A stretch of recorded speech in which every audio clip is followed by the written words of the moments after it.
बेटे की शादी के कुछ महीने बाद ही सुमित्रा ने अपने तेवर दिखाने शुरू कर दिए। रोज रोज की कलह से परेशान बेटे बहू ने अलग घर ले लिया, लेकिन 15 दिन के अंदर ही सुमित्रा को ऐसी खबर मिली जिससे उसके स्वभाव में अचानक परिवर्तन आ गया। खिड़की से बाहर झांक रही सुमित्रा ने एक अनजान युवक को गेट के सामने मोटरसाइकिल रोकते देखा। रवि, तू यहाँ क्या कर रहा है? सामने के फ्लैट की बालकनी में खड़े अजय ने ऊंची आवाज में मोटरसाइकिल सवार से प्रश्न किया। यार, एक बुरी खबर देने आया हूँ। क्या हुआ है? शर्मा सर का ट्रक से एक्सीडेंट हुआ जिसमें वह मर गए। खिड़की में खड़ी सुमित्रा अपने पति राजेंद्र के बाजार से घर लौटने का ही इंतजार कर रही थी। रवि के मुंह से ये सब सुनकर उनके दिमाग को जबरदस्त झटका लगा। विधवा हो जाने के एहसास से उनकी चेतना को लकवा मार गया और वह धड़ाम से फर्श पर गिरी और बेहोश हो गईं। छोटे बेटे समीर और बेटी ऋतु के प्रयासों से कुछ देर बाद जब सुमित्रा को होश आया तो उन दोनों की आंखों से बहते आंसुओं को देखकर उनके मन की पीड़ा लौट आए और वह अपनी बेटी से लिपटकर जोर से रोने लगी। उसी समय राजेंद्र जी ने कमरे में प्रवेश किया। पति को सही सलामत देखकर सुमित्रा ने मन ही मन तीव्र खुशी व हैरानी के मिले जुले भाव महसूस किए। फिर पति को सवालिया नजरों से देखने लगी। सुमित्रा, हम लुट गए, कंगाल हो गए। आज संजीव, और इतना कह पत्नी के कंधे पर हाथ रख वह किसी छोटे बच्चे की तरह बिलखने लगे थे। सुमित्रा की समझ में आ गया कि रवि उनके बड़े बेटे संजीव की दुर्घटना में असामयिक मौत की खबर लाया था। इस नए सदमे ने उन्हें गूंगा बना दिया। वह न रोई और न ही कुछ बोल पाईं। इस मानसिक आघात ने उनके सोचने समझने की शक्ति पूरी तरह से छीन ली थी। करीब 15 दिन पहले ही संजीव अपनी पत्नी रीना और 3 साल की बेटी पल्लवी के साथ अलग किराए के मकान में रहने चला गया था। पड़ोसी कपूर साहब रीना व पल्लवी को अपनी कार से ले आए। कुछ दूसरे पड़ोसी राजेंद्र जी और समीर के साथ उस अस्पताल में गए जहां संजीव की मौत हुई थी। अपनी बहू रीना से गले लगकर रोते हुए सुमित्रा बार बार एक ही बात कह रही थी, मैं तुम दोनों को घर से जाने को मजबूर न करती तो आज मेरे संजीव के साथ यह हादसा न होता। इस अपराधबोध ने सुमित्रा को 13वीं तक गहरी उदासी का शिकार बनाए रखा। इस कारण वह सांत्वना देने आ रहे लोगों से न ठीक से बोल पाती, न ही अपनी गृहस्थी की जिम्मेदारियों का उन्हें कोई ध्यान आता।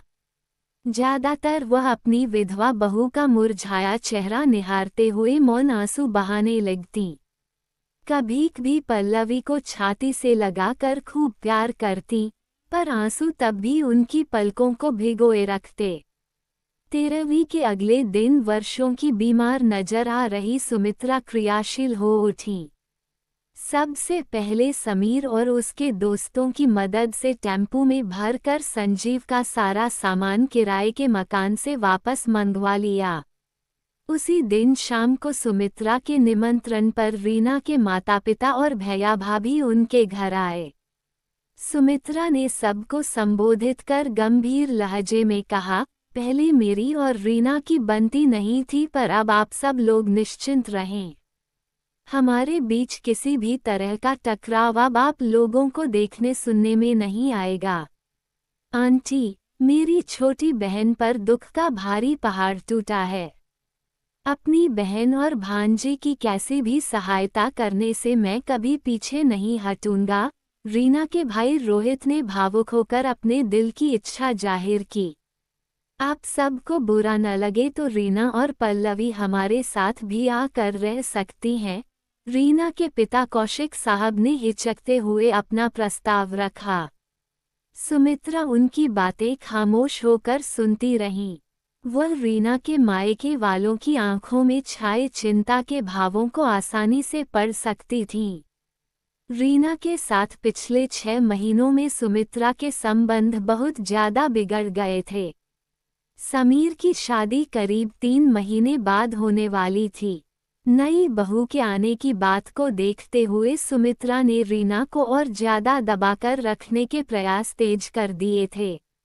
इस घर में रहना है तो जो मैं चाहती हूँ वही करना होगा, नहीं तो अलग हो जाओ। रोज रोज की उनकी ऐसी धमकियों से तंग आकर संजीव और रीना ने अलग मकान लिया था। उनकी बेटी सास के हाथों अब तो और भी दुख पाएगी। रीना के माता पिता के मन के इस डर को सुमित्रा भली प्रकार समझ रही थी। उनके इस डर को दूर करने के लिए ही सुमित्रा ने अपनी खामोशी को तोड़ते हुए भावुक लहजे में कहा, मेरा बेटा हमें छोड़कर चला गया है, तो अब अपनी बहू को मैं बेटी बनाकर रखूंगी। मैंने मन ही मन कुछ फैसला लिया है जिन्हें पहली बार मैं आप सभी के सामने उजागर करूंगी। आंखों से बहाए आंसुओं को पोंछती हुई सुमित्रा सबकी आंखों का केंद्र बन गईं। राजेंद्र जी, समीर और ऋतु के हाव भाव से यह साफ पता लग रहा था कि जो सुमित्रा कहने जा रही थी उसका अंदाजा उन्हें भी न था। समीर की शादी होने से पहले ही रीना के लिए हम छत पर 2 कमरों का सेट तैयार करवाएंगे ताकि वह देवरानी के आने से पहले या बाद में जब चाहे अपनी रसोई अलग कर ले। इसके लिए रीना आज़ाद रहेगी। अतीत में मैंने रीना के नौकरी करने का सदा विरोध किया, पर अब मैं चाहती हूँ कि वह आत्मनिर्भर बने। मेरी दिली इच्छा है कि वह B.Ed का फॉर्म भरे और अपनी काबिलियत बढ़ाए। आप सबके सामने मैं रीना से कहती हूँ कि अब से वह मुझे अपनी माँ समझे। जीवन की कठिन राहों पर मजबूत कदमों से आगे बढ़ने के लिए उसे मेरा सहयोग, सहारा और आशीर्वाद सदा उपलब्ध रहेगा। सुमित्रा के स्वभाव में आया बदलाव सबको हैरान कर गया।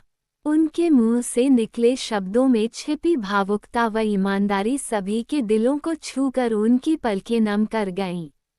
एक तेज तर्रार, झगड़ालू व घमंडी स्त्री का इस कदर कायाकल्प हो जाना सभी को अविश्वसनीय लग रहा था। रीना अचानक अपनी जगह से उठी और सुमित्रा के पास आ बैठी। सास ने बाहें फैलाईं और बहू उनकी छाती से लगकर सुबकने लगी। कमरे का माहौल बड़ा भावुक और संजीदा हो गया। रीना के माता पिता व भैया भाभी के पास अब रीना व पल्लवी के हितों पर चर्चा करने के लिए कोई कारण नहीं बचा। क्या सुमित्रा का सचमुच कायाकल्प हुआ है? इस सवाल को अपने दिलों में समेटे सभी लोग कुछ देर बाद विदा लेकर अपने अपने घर चले गए। अब सिर्फ अपने परिवारजनों की मौजूदगी में सुमित्रा ने अपने मनोभावों को शब्द देना जारी रखा। समीर और ऋतु, तुम दोनों अपनी भाभी को इस पल से पूरा मान सम्मान दोगे। रीना के साथ तुमने गलत व्यवहार किया तो उसे मैं अपना अपमान समझूंगी। मम्मी, आपको मुझसे कोई शिकायत नहीं होगी। ऋतु उठकर रीना की बगल में आ बैठी और बड़े प्यार से भाभी का हाथ अपने हाथों में ले लिया। मेरा दिमाग खराब नहीं है जो मैं किसी से बिना बात उलझूंगा। समीर अचानक भड़क उठा। बेटे, अगर तुम्हारा रवैया नहीं बदला तो रीना को साथ लेकर एक दिन मैं इस घर को छोड़ जाऊंगी। सुमित्रा की इस धमकी का ऐसा प्रभाव हुआ कि समीर चुपचाप अपनी जगह सिर झुकाकर बैठ गया। सुमित्रा, तुम सब तरह की चिंताएं अपने मन से निकाल दो। रीना और पल्लवी के भविष्य को सुखद बनाने के लिए हम सब मिलकर सहयोग करेंगे। राजेंद्र जी से ऐसा आश्वासन पाकर सुमित्रा धन्यवाद भाव से मुस्कुरा उठी थी। कमरे से जब सब चले गए तब सुमित्रा ने रीना से साफ साफ पूछा, बहू, तुम्हें मेरे मुंह से निकली बातों पर क्या विश्वास नहीं हो रहा है? आप ऐसा क्यों सोच रही हैं, मम्मी? आप लोगों के अलावा अब मेरा असली सहारा कौन बनेगा? रीना का गला भर आया। मैं तुम्हें कभी तंग नहीं करूंगी बहू। बस तुम ये घर छोड़कर जाने का विचार अपने मन में कभी मत लाना। नहीं तो मैं खुद को कभी माफ नहीं कर पाऊंगी। नहीं मम्मी, मैं आपके पास रहूंगी और आपको छोड़कर कहीं नहीं जाऊंगी। देख, पल्लवी के नाम से मैंने 1 लाख रुपए फिक्स्ड डिपॉजिट करने का फैसला कर लिया है। आने वाले समय में ये रकम बढ़कर उसकी पढ़ाई और शादी के काम आएगी। जी, रीना की आंखों में खुशी की चमक उभरी। सुनो बहू, एक बात और कहती हूँ मैं। सुमित्रा की आंखों में फिर से आंसू चमके और गला रुंधने सा लगा। करीब 4 साल पहले तुमने इस घर में दुल्हन बनकर कदम रखा था और मैं वादा करती हूँ कि उचित समय और उचित लड़का मिलने पर तुम्हें डोली में बिठाकर यहाँ से विदा भी कर दूंगी। जरूरत पड़ी तो पल्लवी अपने दादा दादी के पास रहेगी और तुम अपनी नई घर गृहस्थी। बस मम्मी जी, और कुछ मत कहिए आप। रीना ने उनके मुंह पर अपना हाथ रख दिया। मुझे विश्वास हो गया है कि पल्लवी और मैं आप दोनों की छत्रछाया में यहाँ बिल्कुल सुरक्षित हैं। मुझ में दूसरी शादी करने में जरा भी दिलचस्पी कभी पैदा नहीं होगी।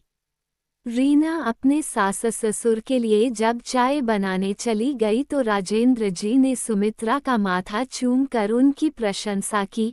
सुमी, आज जो मैंने देखा सुना है उस पर मुझे आश्चर्य हो रहा है, साथ ही गर्व भी कर रहा हूँ। एक बात पूछूं? पूछिए, सुमित्रा ने पति के कंधे पर सिर टिकाते हुए कहा और आंखें मूंद लीं।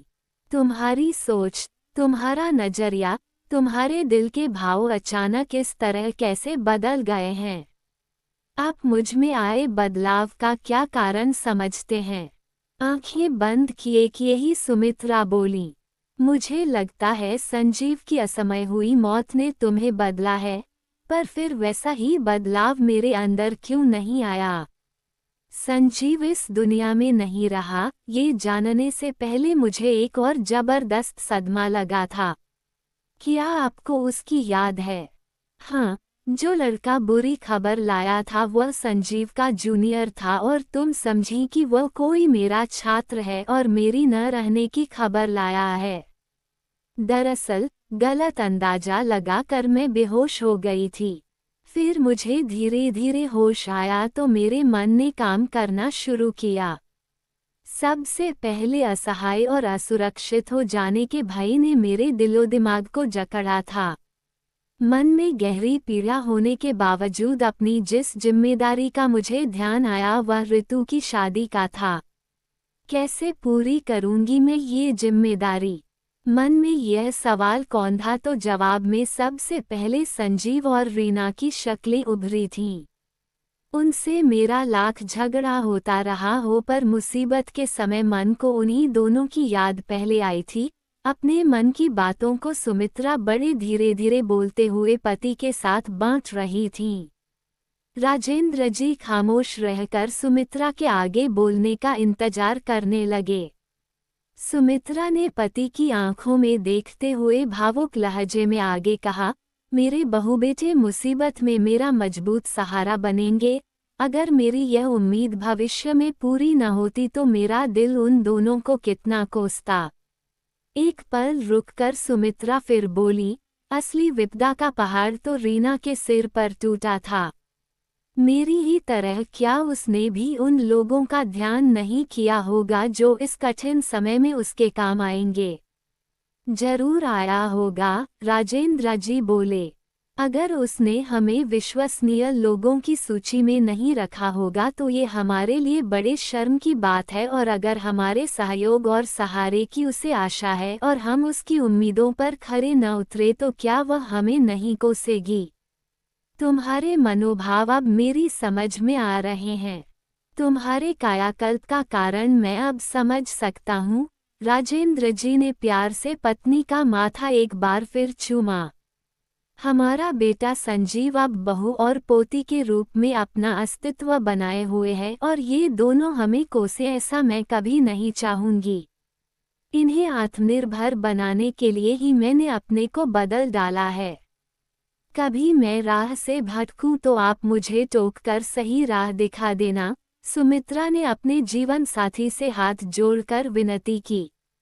उसकी जरूरत नहीं पड़ेगी क्योंकि तुम्हारा ये कायाकल्प दिल की गहराइयों से हुआ है। अपने पति की आंखों में अपने लिए गहरे सम्मान, प्रशंसा व प्रेम के भावों को पढ़कर सुमित्रा हौले से मुस्कुराईं। दोस्तों, अगर वीडियो अच्छा लगा तो वीडियो को लाइक और चैनल को सब्सक्राइब जरूर करें। और इन कहानियों को सुनाने का उद्देश्य किसी को परेशान करना बिल्कुल भी नहीं है। ये कहानी आपको इसलिए सुनाई जाती है ताकि आप लोग इन कहानियों में से कुछ न कुछ सीख सको और अपने जीवन में उस चीज़ को अप्लाई कर सको।